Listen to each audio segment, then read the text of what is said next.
औज़ुबिल्लाहिमिनश्शैतानिर्रजीम बिस्मिल्लाहिर्रहमानिर्रहीम अस्सलामु अलैकुम वरहमतुल्लाहि वबरकातुहू। सारे दुनिया का सारे इंसान जितना भी है, सारे इंसानों को मैं अपनी तरफ से हार्ट से प्यार और मोहब्बत और सलाम पेश करता हूँ। मेरा आज का जो अभी का जो टॉपिक है, ये टॉपिक के बारे में मैं बोलने जा रहा हूँ। इस टॉपिक का नेम होगा रशिया एंड यूक्रेन का वार। रशिया एंड यूक्रेन का वार वाकई में रशिया को यूक्रेन के साथ लड़ना चाहिए कि नहीं चाहिए था, इसके बारे में मैं संक्षिप्त कुछ बातें बोलूँगा। पिछले ज़माना की बात बोलूँगा, इसलिए जब हम पिछले की तरफ नहीं जाएंगे तब मेरे को आप और हमको याद नहीं दिलाया जाएगा। लेकिन बात ऐसा है जे Russian president of the Putin ने जो सोचा था और जो उसका दिमाग में था, उसका सोच बिल्कुल उसका उल्टा हो गया, मतलब उसका अलग हो गया। कैसे? जरा सा गलती के लिए इंसान ने इतना खून बहाया, इतना करोड़ों dollar and million two million dollar खर्च हुआ, जिससे करोड़ों या 100 करोड़ आदमियों को 1 साल 2 साल बैठ के खिलाया जा सकता था। इतना पैसा खर्च कर दिया। आप सोचो, एक गांव में, एक मोहल्ला में, सोचो एक गांव में, एक मोहल्ला में एक जमींदार है, पैसे वाले है। जो आदमी पैसे वाला होता है ना, उसको नीचे वाला आदमी, मतलब गरीब आदमी को, उसको देखने का जी नहीं करता। वो चाहता है हम तो पैसे वाले हैं, हमारे लिए क्या है, कुछ भी नहीं है, मरे तो दूसरा आदमी मरे तो क्या हो जाएगा, हम तो बच जाएंगे। लेकिन इंसानियत का ये कभी भी रूल्स सही नहीं है। इसी तरह मैं आपको बता रहा हूँ, इस वार का पीछे कौन सा बड़ा लॉबिंग चल रहा है। आज लॉबिंग का बिना ये युद्ध इतना दिन तक चल नहीं सकता। यूक्रेन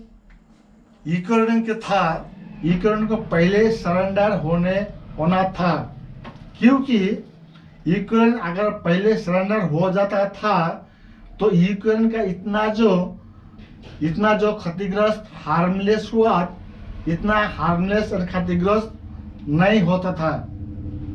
लेकिन यूक्रेन का प्रेसिडेंट जेलेंस्की ने अपने जीत आकर रखा और Russian president of the Putin अपना आकर अपने पास रखा है। अब मैं थोड़ा सा फर्क बताता हूँ, डिफरेंस बताता हूँ क्या कारण है। रशिया के पास तकरीबन 6 से 7 हजार कैच कर लो जो उसका पास एटम बम है, मान लिया आपका पास एटम बम है, मान लिया। इसलिए जब सोवियत यूनियन ने टूटा है, सारे एटम बम को इकट्ठा कर लिया, इसलिए रशिया के पास एटम बम का परसेंटेज ज्यादा हो गया। ये हमको अच्छी तरह से मालूम है। और सोवियत संघ जो टूटा था, उसी तरह का हिस्ट्री भी हमको मालूम है। सर्बिया का क्या हाल हुआ था, चेचनिया का क्या हाल हुआ था, अर्जेनिया का क्या हाल हुआ था, तुर्कमेनिस्तान, किर्गिस्तान, कजाकिस्तान, बुल्गारिया, बुर्नी, मैं सबको हिस्ट्री का सब पढ़ा है, मेरे को बहुत अच्छी तरह से ध्यान है। मैं जब स्कूल में पढ़ता था उस टाइम मैं ये देखा था जो किस तरह से इंसान को कौए चूहे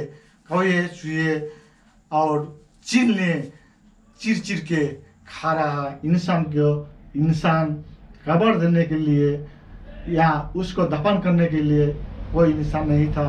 पूरा का पूरा मुस्लिम पूरा का पूरा मोहल्ला जलाकर खाक कर दिया है।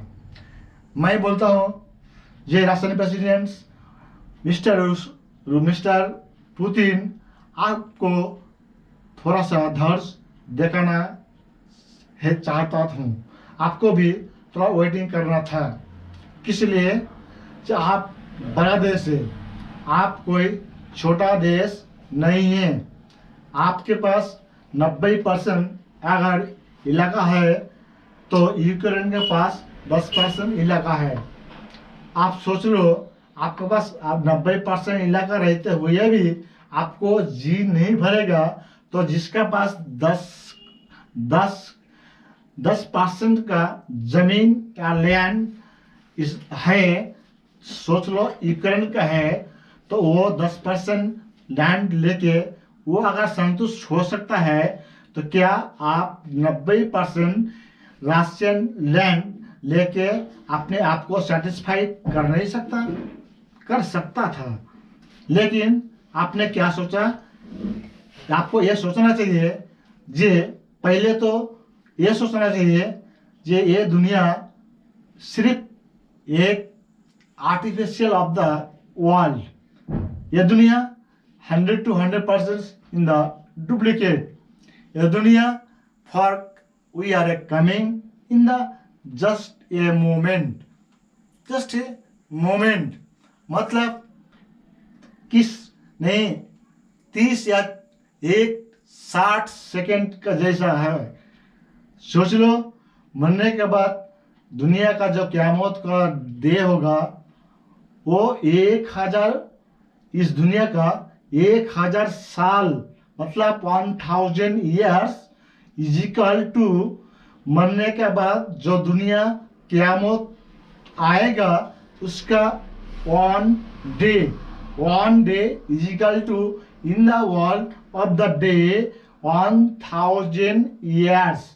मतलब आखिरत मरने के बाद जो हमारा जिंदगी आए उसमें 1000 साल का एक दिन होगा।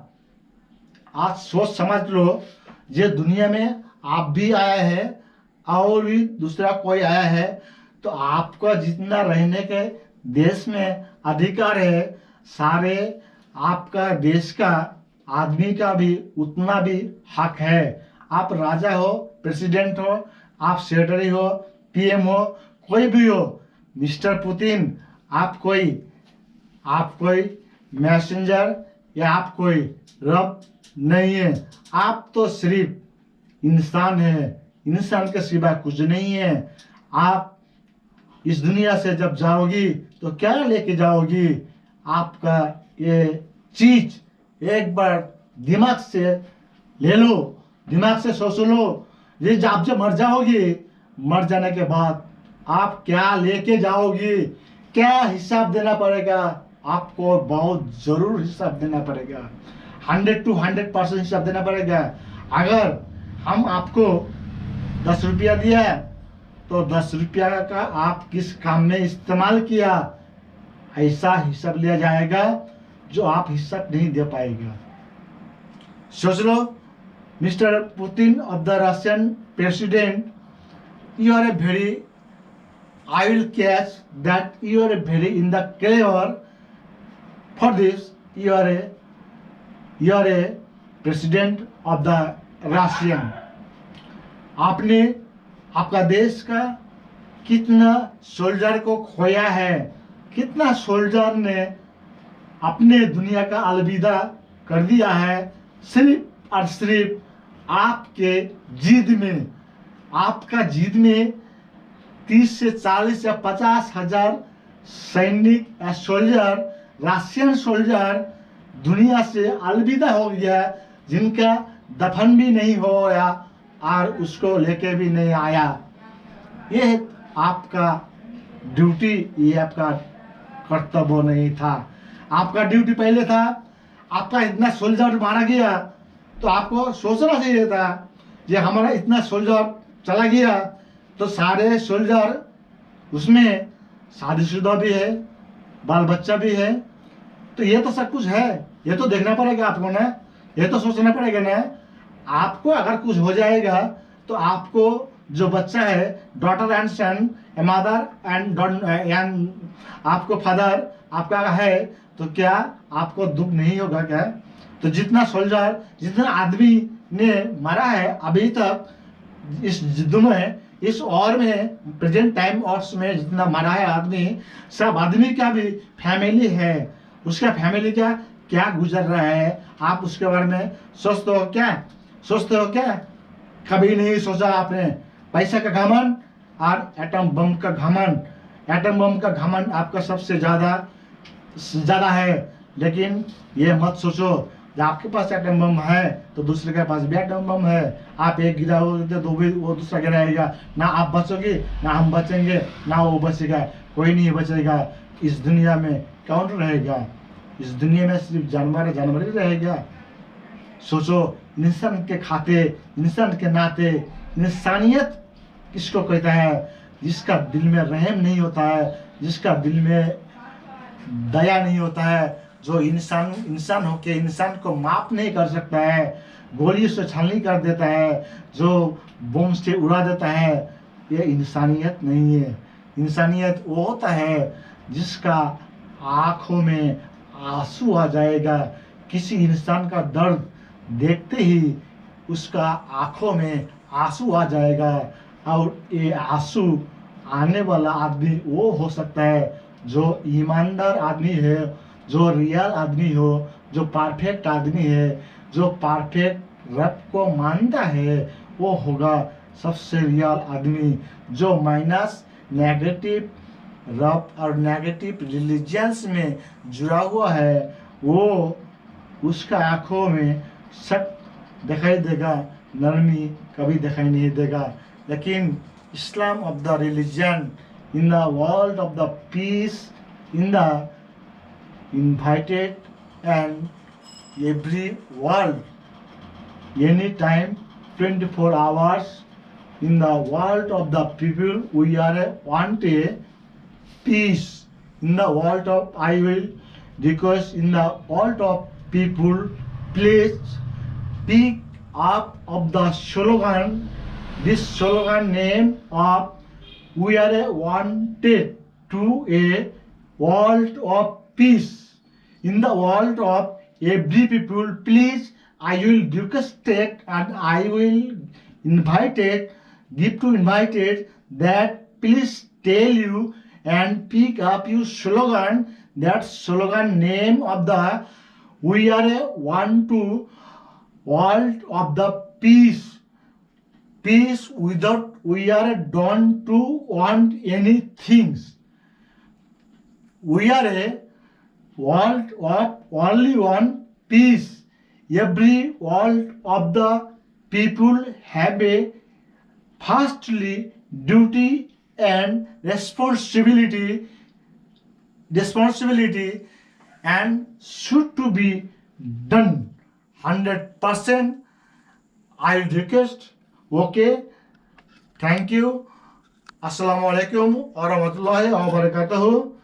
इस वीडियो को अगर अच्छा लगे तो ज़्यादा से ज़्यादा शेयर और लाइक करना नहीं भूलें।